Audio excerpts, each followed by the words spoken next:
Today I want to share with you about my daughter's first coming back home after she started university and how I try to welcome her without repeating the patterns and honestly many of us grew up with.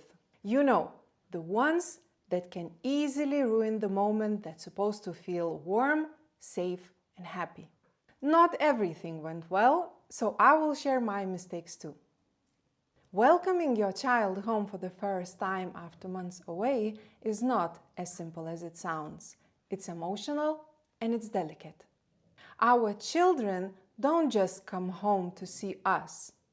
They come home to reconnect with themselves, to the version of them that existed before their new routines, responsibilities, and new friends. Do you remember yourself coming back home to visit your parents? Maybe from university or from living in another city and pausing at the door because you didn't know what version of your parents you are about to meet. Would your father be in a good mood? Would your mom start asking a million questions before you even took your shoes off? Would one wrong sentence turn a peaceful visit into an argument that you never planned to have? Yeah, that was many of us growing up. Hollywood is full of movies about exact this moment. So it didn't take long for me to understand that now I can change the vibe and make a homecoming feel easy for my daughter. Here's what I learned: the good, the surprising, and the mistakes too. First, acknowledge that they've changed. Your child has changed more in these last months than you might think. When my daughter walked in, it felt both familiar and completely new. As parents, we are secretly searching for the parts that didn't change. We want to confirm to ourselves that the child we raised is still in there.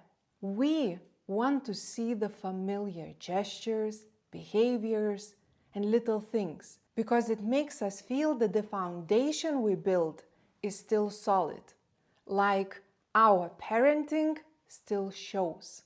But for them, these few months away were a whole new lifetime. They've met new people, they've built new routines, they've learned new things. Psychology actually confirms this. Early adulthood is one of the fastest periods of identity growth. So if we want their homecoming to feel good, we have to show them that we see the new parts of them. Ask about the routines they created without you. Let them speak about their challenges and victories. Ask what surprised them about living alone and what they are proud of since leaving home. It tells them your growth matters to me, not just a version of you that I already know. Did I do this perfectly? Not quite. I think I would give myself 7 out of 10. I sometimes found myself focusing too much on the familiar, the old her.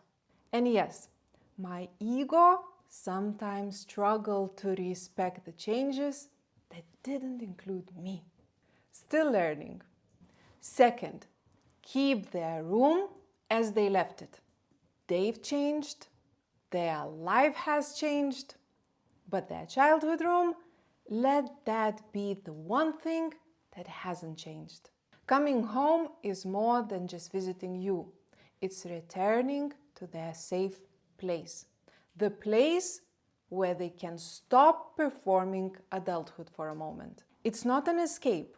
It's where they can remember the core of themselves. And it's not just sentimental, it's psychological. Attachment theory shows that a secure, familiar base for young adults help to regulate emotions and transition more confidently into independent life. Some theories say that you should repurpose their room right after they leave. I strongly, passionately, respectfully disagree. Not until they are fully rooted elsewhere. Their room tells them something incredibly important. You are still part of this tribe. You are safe here. My daughter's room, untouched, fresh sheets, a few sweet decor elements. I would give myself 10 out of 10 on this one. Third, let them be. If they want to talk, perfect. If they want to sleep for 14 hours straight, also good.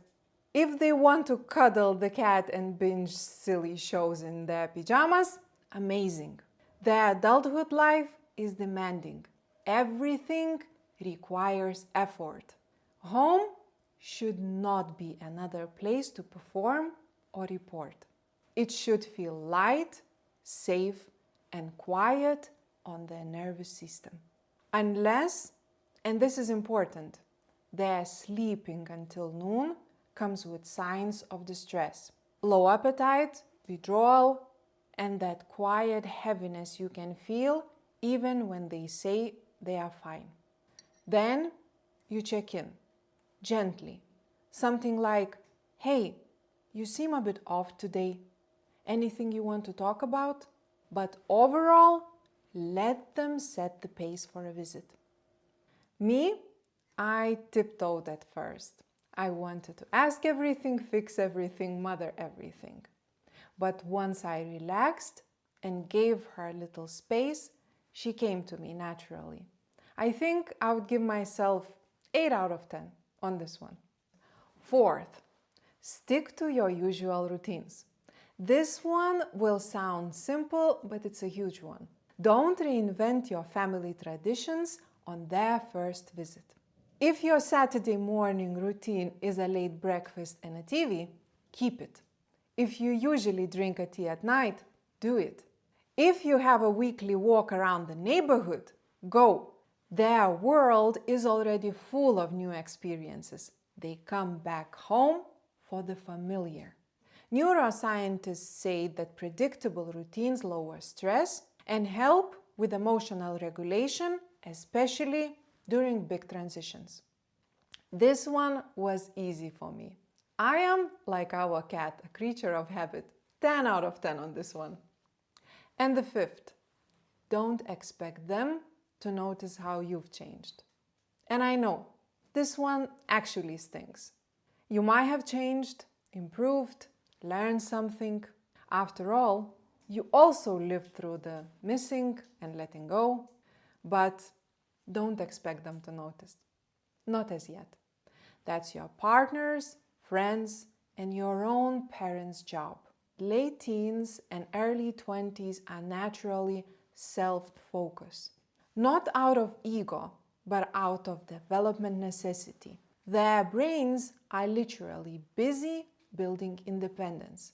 Their friends come first, their new life second, and then maybe there's you. And as hard as it sounds, it's not their job to make a place for you in their life. It's yours to find one. My ego definitely made an appearance more than once these last days. The moments where I was thinking, hey, notice me, I've learned skateboarding. But this time, it's not about us to be seen. It's about supporting their new life and help them to regulate their emotions. I think I would give myself 5 out of 10 on this one. I know, working on it. Our children come to see us, yes, but they also come home to reconnect with themselves, who they were and who they are becoming. This stage of parenting is unfamiliar, emotional, beautiful, and sometimes painful. There will be hiccups, there will be stings to your ego, but just like we learn to survive their teenage years and the sleepless nights, we will learn this one too. And if I were to grade myself on my first experience as an empty nester, I think I would give myself a 7 out of 10, with plenty of room to grow and many more to discover. Can you remember your child's first visit home? How did it go? I appreciate you watching. Found it relevant? Like, comment, subscribe. It means a lot to me. See you next week.